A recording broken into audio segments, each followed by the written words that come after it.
Señor senador Manlio Fabio Beltrones Rivera, presidente del Senado de la República, diputado Francisco Salazar, vicepresidente de la Cámara de Diputados, doctor Raúl Plasencia Villanueva, presidente de la Comisión Nacional de los Derechos Humanos, señoras y señores gobernadores, señor jefe de gobierno del Distrito Federal, señoras y señores secretarios de Seguridad Pública y procuradores generales de Justicia, integrantes del Consejo Nacional de Seguridad Pública,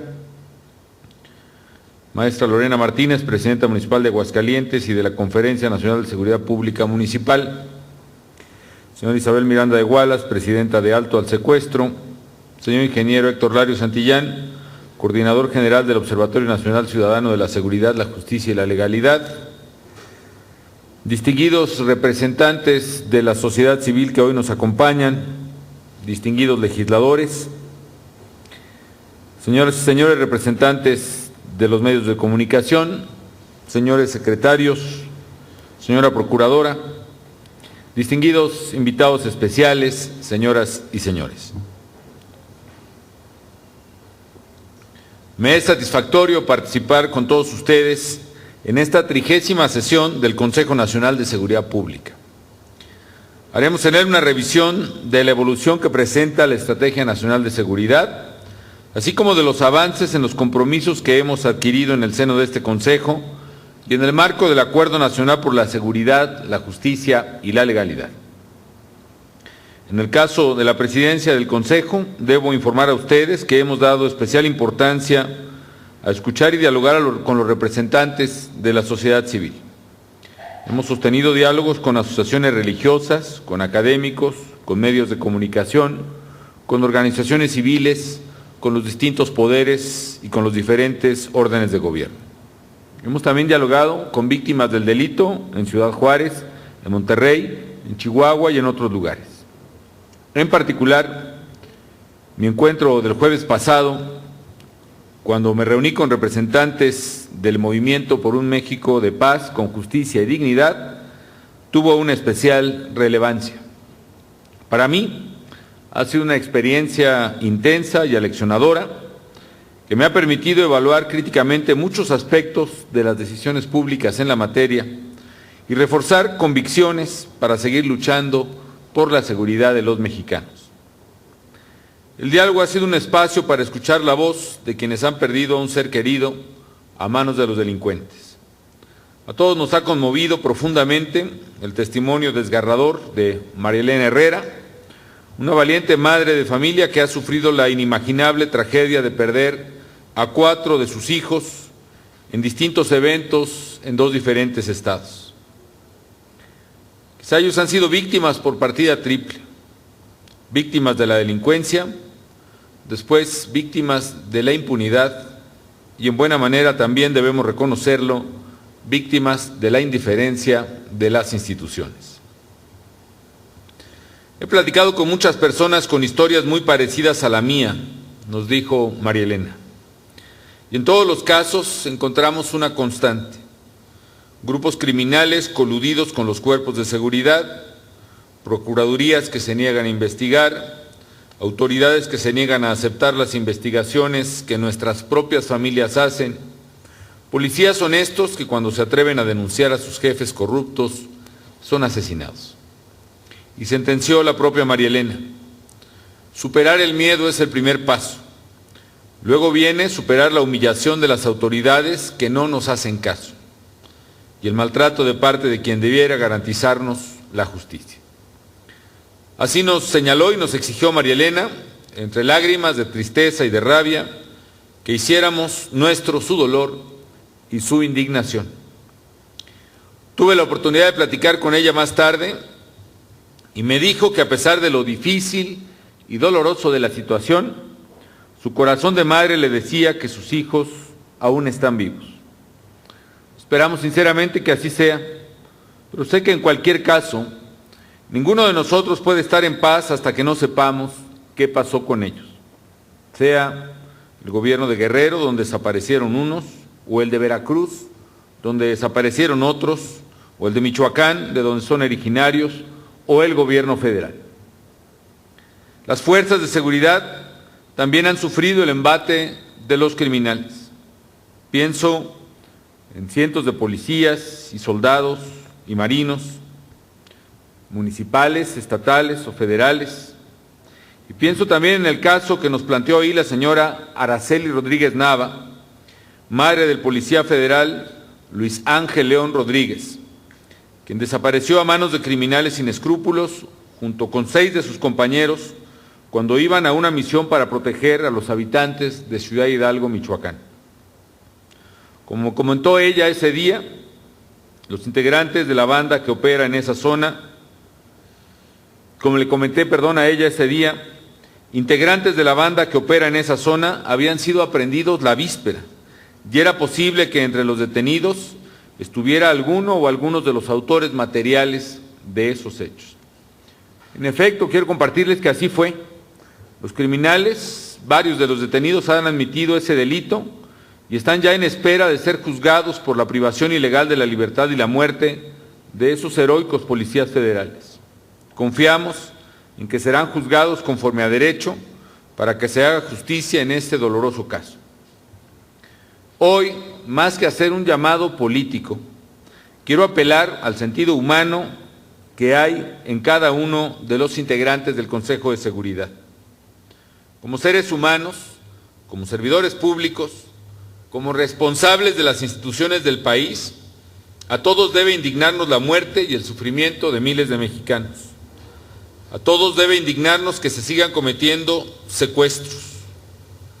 Tenemos la obligación legal, ética, humana, de responder al llamado de las víctimas y trabajar sin egoísmos y sin cálculo político en la parte que a cada uno nos corresponde. En especial, en el diálogo de Chapultepec se hicieron 2 demandas muy sentidas.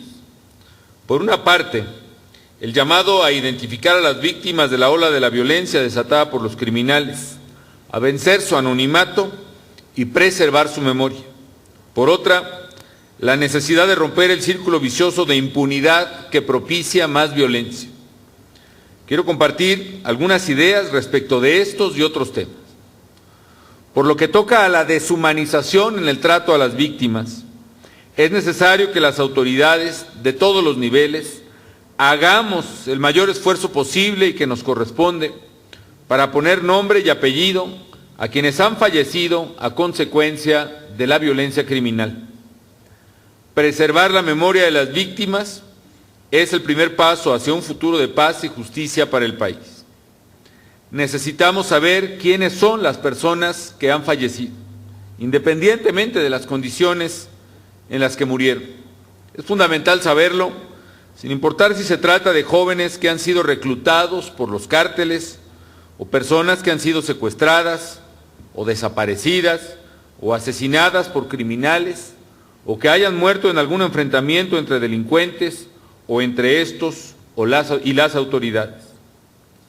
Los gobiernos tenemos que trabajar codo con codo en esta difícil tarea. Es muy importante que el Ministerio Público competente en estos casos de homicidio desarrolle diligencias para preservar la escena del crimen y facilitar así la identificación de las víctimas. En algunos casos, los restos mortales de quien fallece no son solicitados por los familiares simplemente porque no saben que ocurrieron esos hechos. Y al mismo tiempo, muchas familias no saben qué les ha pasado a sus seres queridos que han desaparecido, ni saben dónde buscarlos.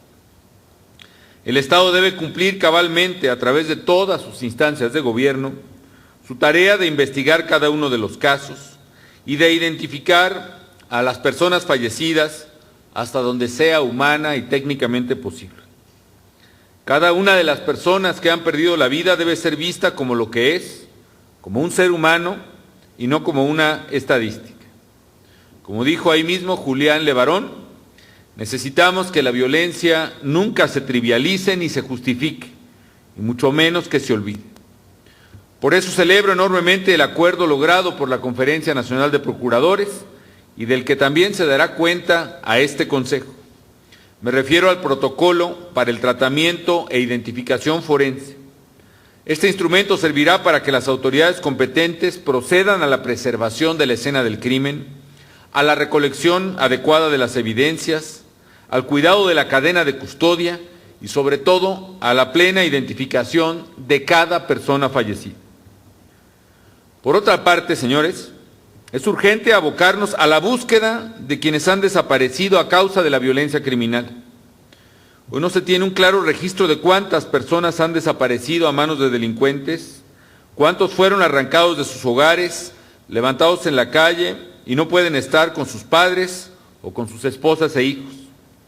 Debemos concentrarnos en buscarlos, en perseguir y forzar a la delincuencia para que los devuelva y nos diga qué pasó con ellos y, en el peor de los casos, que puedan descansar en paz y cerca de los suyos. El dolor de la sociedad debe llevarnos también al diseño de un sistema de atención a las víctimas, que integre los esfuerzos que quizás separadamente estamos realizando actualmente diversos órdenes de gobierno y diversas dependencias. Y tenemos que revisar paso a paso, con sensibilidad y sensatez, toda la cadena de eventos que vive una persona cuyo familiar ha desaparecido, ha resultado herido o ha fallecido.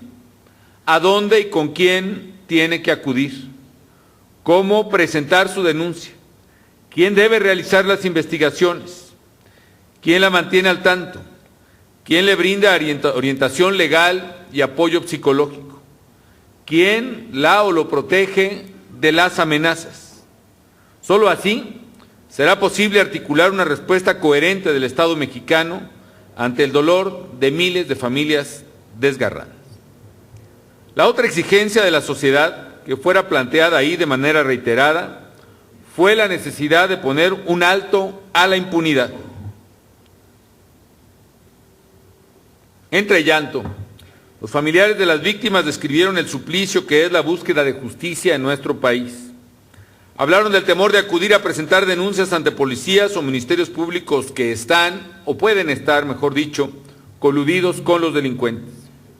La indignación de ser maltratados por servidores públicos que no fueron lo suficientemente sensibles o de plano fueron prepotentes. La rabia de escuchar un lenguaje retorcido, a veces incomprensible, que muchas veces asumimos los abogados, y también lo hacen en no pocas ocasiones los ministerios públicos o los jueces, que terminan por liberar a criminales que son claramente culpables por razones que son francamente inentendibles. Allá afuera hay miles de padres, de hermanas, hermanos, hijos, mamás, que están viviendo los momentos más amargos y desesperantes de su vida, tocando a la puerta de procuradurías, de servicios forenses y de juzgados. Son mujeres y hombres que deambulan por oficinas públicas, algunas veces con niños pequeños de la mano, cargando folders con documentos del caso y fotografías de sus familiares. Muchas de estas familias, de manera valiente, deciden incluso actuar e investigar por su cuenta. Hay casos en que los mismos deudos entregan a los delincuentes a la autoridad o aportan información suficiente para su captura. Es el caso de la señora Isabel Miranda de Wallace, Premio Nacional de los Derechos Humanos, quien con su propio esfuerzo logró que fueran detenidos desde el primero hasta el último de los delincuentes que secuestraron y asesinaron a su hijo. Esto nos revela una vez más que es indispensable no solo identificar perfectamente a las víctimas del crimen, sino también investigar cada homicidio, cada desaparición, y que no paremos hasta encontrar a los culpables y llevarlos ante la justicia. Mientras no brindemos a cada víctima la paz que solo la justicia puede traer, nuestro país seguirá lastimado por heridas que no pueden cerrarse. Yo sé muy bien, señoras y señores gobernadores, que la tarea es abrumadora.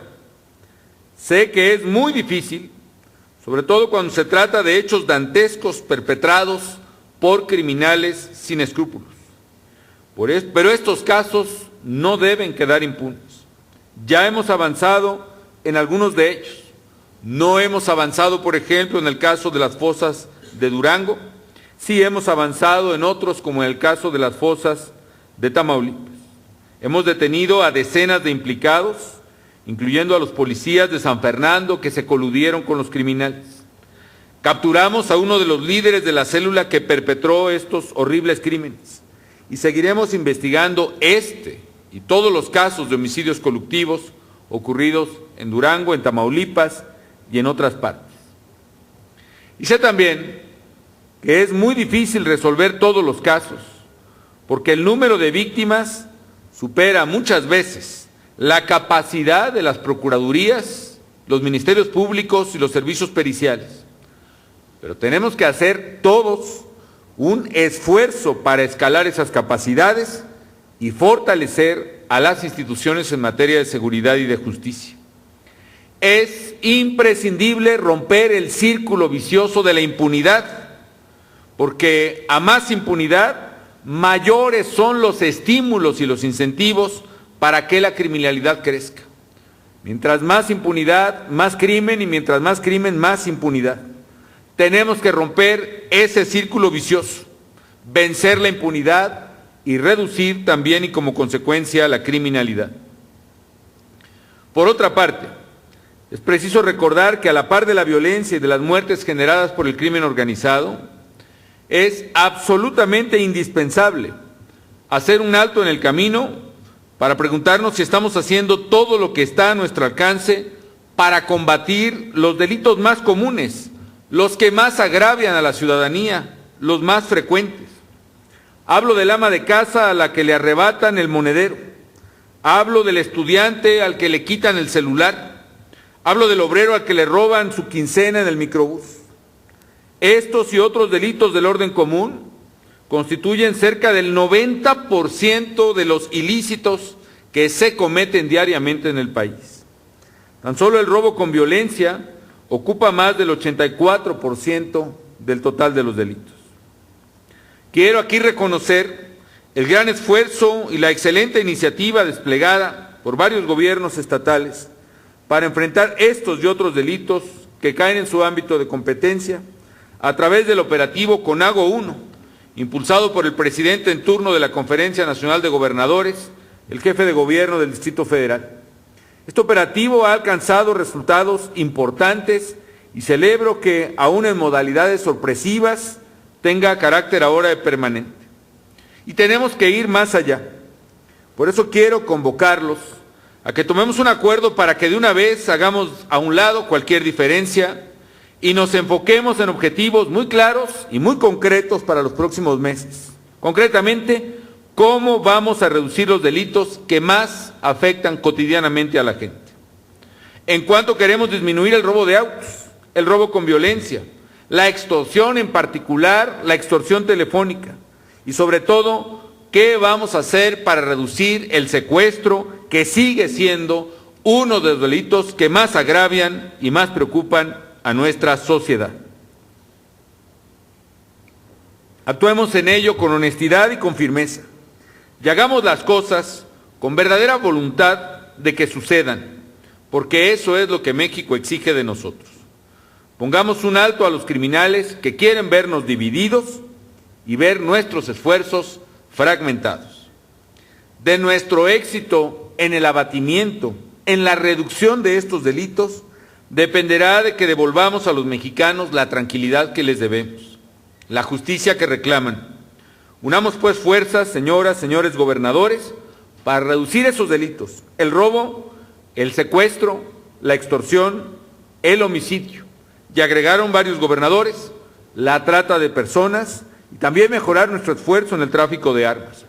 Actuemos pues unidos como un solo México frente a esta criminalidad, independientemente de la discusión formal de a quién compete investigar y perseguir tales delitos. Y finalmente, hay algo fundamental que tiene que ver con la reducción de la criminalidad, y esa es la prevención del delito, una tarea en la que todos podemos y debemos redoblar esfuerzos. Los gobiernos debemos ganar la carrera de las oportunidades frente a los grupos de delincuentes que buscan llevarse a nuestros jóvenes. Tenemos que redoblar el esfuerzo y brindarle más y mejores oportunidades, más y mejores servicios de educación y salud, abrir más espacios para la cultura y el deporte y sobre todo generar más oportunidades de empleo entre todos. Esta es una responsabilidad que compartimos y también una gran oportunidad de mejorar en materia de seguridad. Un joven que está en el aula o practica el deporte, un joven con salud y opciones de desarrollo, es un joven alejado de la violencia, de la criminalidad y de las adicciones. Señoras y señores, en ese diálogo de Chapultepec, Julián Levarón señaló: la violencia no se limita a un sexenio, ni se gesta en un sexenio, ni se termina en un sexenio. No es causada solo por el narcotráfico ni por la pobreza. Es el resultado de un proceso de descomposición y abuso social que lleva mucho tiempo. Yo coincido plenamente. Nuestro esfuerzo no es solo y quizá ni principalmente contra el narcotráfico, es una lucha por la seguridad, es una lucha por el Estado, como señaló Alejandro Martí.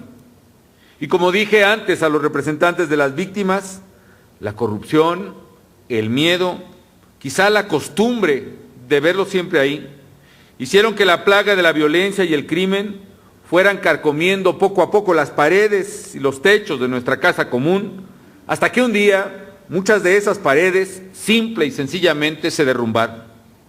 Fue una fuerza acumulada a través de corruptelas, de miedos, de intereses, que un día estalló como la energía acumulada bajo un volcán que un día hace erupción. Es nuestra obligación reforzar los cimientos y reconstruir esta casa común, que es la patria que vamos a heredar a nuestros hijos. Y esa reconstrucción, que implica reconstruir las instituciones de seguridad y de justicia, solo la podemos hacer de la mano de la sociedad, porque allí están nuestros mejores aliados en la labor de gobernar. Allí están quienes han padecido por culpa de los delincuentes y también por omisiones del Estado, y hoy están en pie, con propuestas, luchando por construir un México mejor.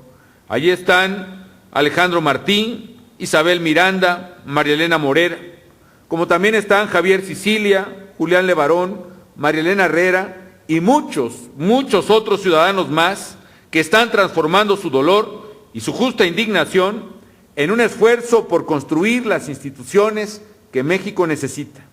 No hay que temer, pues, a los ciudadanos. Hay que gobernar con ellos y hay que impulsar estos cambios indispensables con la fuerza de ellos. Que la tristeza y el dolor nos lleven a una estrategia más fuerte y más contundente, en la que estemos todos comprometidos, en la que trabajemos todos en la misma dirección. Que la tristeza y el dolor den paso a la generosidad y a la solidaridad que necesitamos para que una nueva luz de esperanza llegue a todos los mexicanos. Muchas gracias por acudir a esta convocatoria y declaro inaugurado la 30ª sesión del Consejo Nacional de Seguridad Pública aquí en estas instalaciones del Campo Marte. Muchas gracias.